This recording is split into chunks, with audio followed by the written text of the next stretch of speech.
1277, Part 1, Take 1.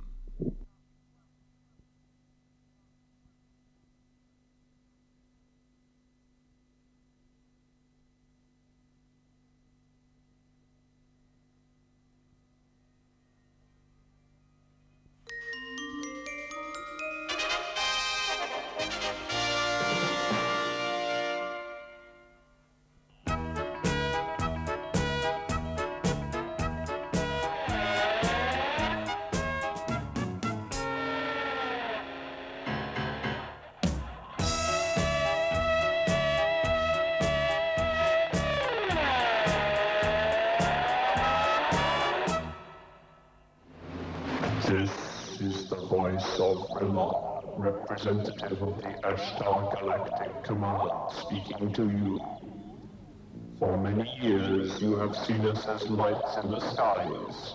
We speak to you now in peace and wisdom as we have done to your brothers and sisters all over this, your planet Earth. Hello, that was the voice of Rilon of Ashtar Galactic Command, or at least that's what millions of Southern TV viewers were led to believe when it interrupted the regular Saturday afternoon 5:05 p.m. news on November the 26th last year. In reality, Vrillon was the voice of amateur radio pirates who had successfully jammed the TV sound signal and substituted their own message. At the time, it was either alarming or amusing, depending on your point of view. But more important, it was a powerful reminder of the unusual possibilities of radio, which are barely explored in regular broadcasting. Today we're looking at two alternatives to existing radio, one legal, one illegal, and both catering for smaller audiences than regular stations. But let's look first at London's existing local radio stations. This is Capital Radio. Together with London Broadcasting, LBC, the all-news station, it provides London's independent commercial radio service. Capital and LBC were set up in October 1973 by the Independent Broadcasting Authority. They oversee 19 local radio stations. The third local radio station in London is the BBC's Radio London, part of their national network of 20 local stations. But is there a gap for even smaller stations more in touch with neighbourhoods within the huge London area? Some people think there is. The Annan Committee's report on the future of broadcasting, which came out earlier this year, wasn't altogether happy with London's local radio.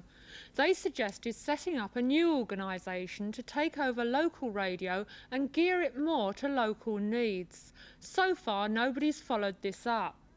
But today we're looking at two very different attempts to provide a truly local radio service for small communities of a few thousand listeners each. Both might be examples of the sort of stations we could get more of in the future. The first legal station operates from inside the massive United Biscuits factory at Osterley in West London, and it sends its programmes by cable to their other factories in Liverpool, Harlesden, Manchester and Scotland.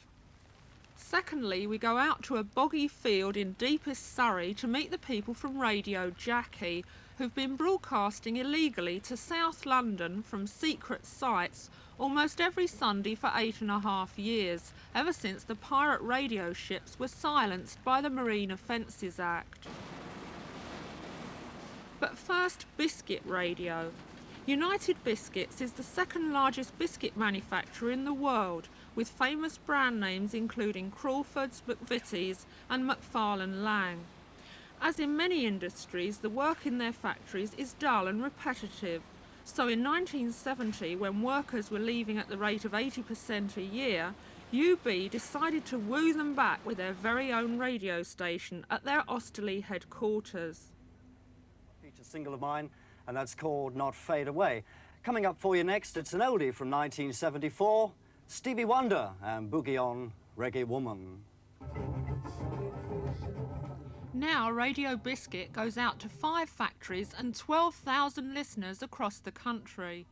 Disc jockey John Hayes told me about it when we visited him one morning as he was broadcasting requests live to biscuit makers all round Britain. Yeah, that's the Beatles live, and that was requested especially for Margaret, Peggy and Tess on Jelly Round number 5.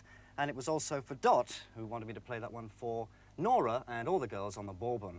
Yeah, and we have Janet Street Porter with us in the studio today. Janet, hello. Hello. What are you doing here, by the way? Well, we're making a special programme about your radio station here at the Biscuit Factory. In fact, it's going to go out on London Weekend Television on my show. Yeah. On the 8th of January at 1:30. So if everyone wants to see who John Haynes is and what he looks like, they better tune in. Right, my love. I'm going to get you to work now. I've got a request here. You can read that out for me. Right, OK. Please could you play These Foolish Things by Brian Ferry and Roxy Music for us?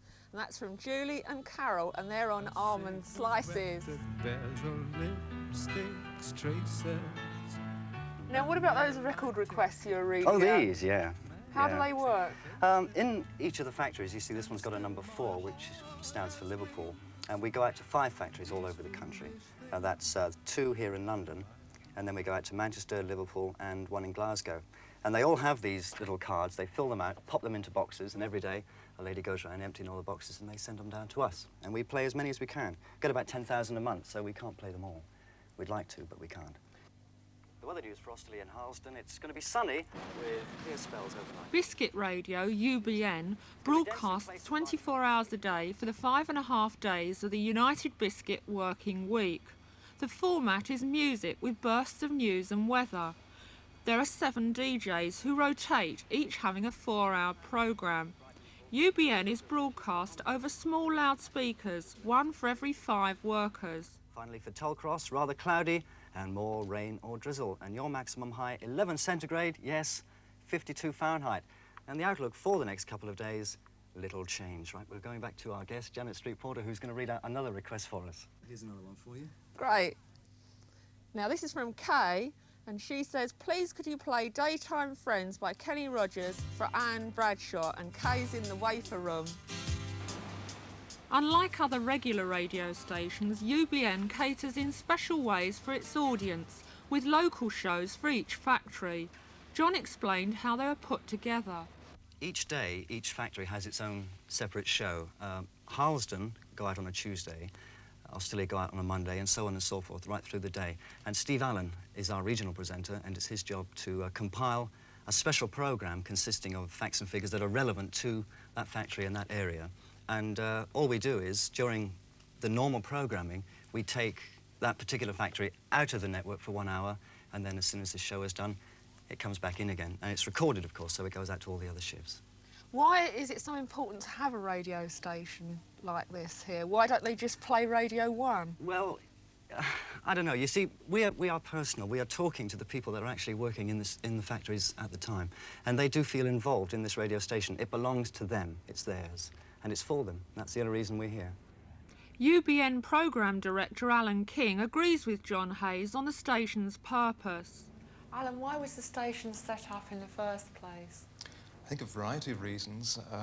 What we plan to do on the station, the main aim of our operation is to provide entertainment which is personal to our listeners who are doing really a very boring job, packing biscuits or doing the same thing 8 hours a day with breaks, and we try to alleviate that monotony with entertainment.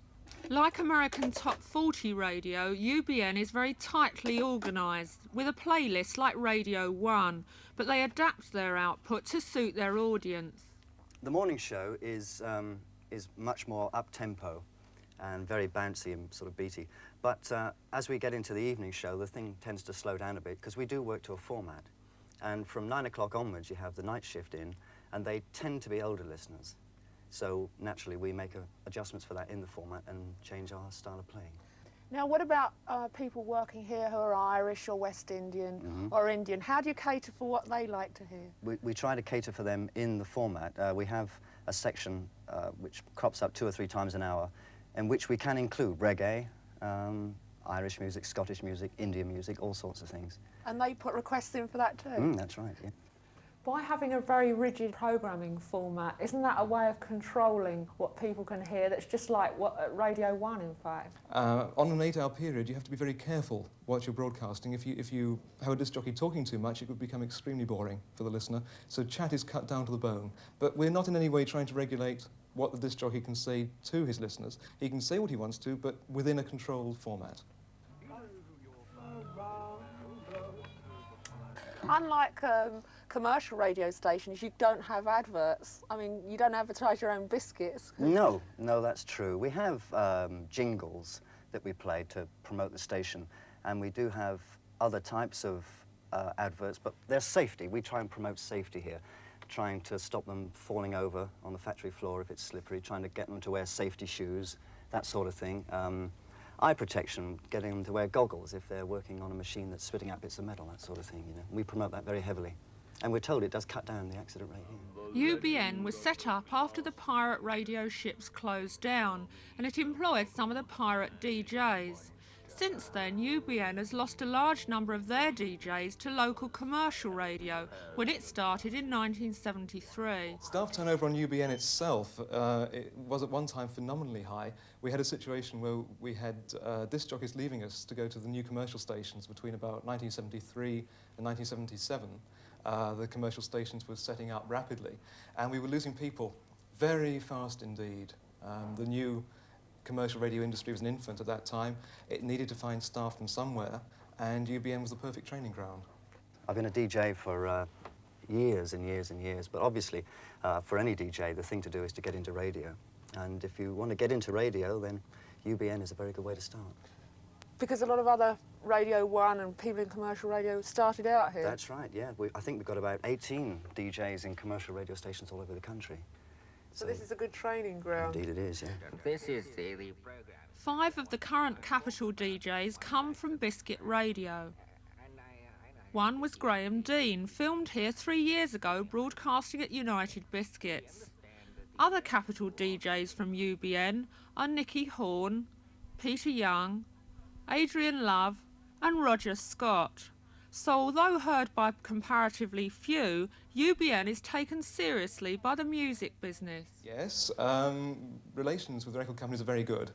We run a lot of competitions on the station, which have either cash prizes or records, and we run a lot of competitions and promotions with record companies. So we might get, say, tickets for a concert, LPs, T-shirts, autographed albums, anything like that. We have very good relationships with the companies.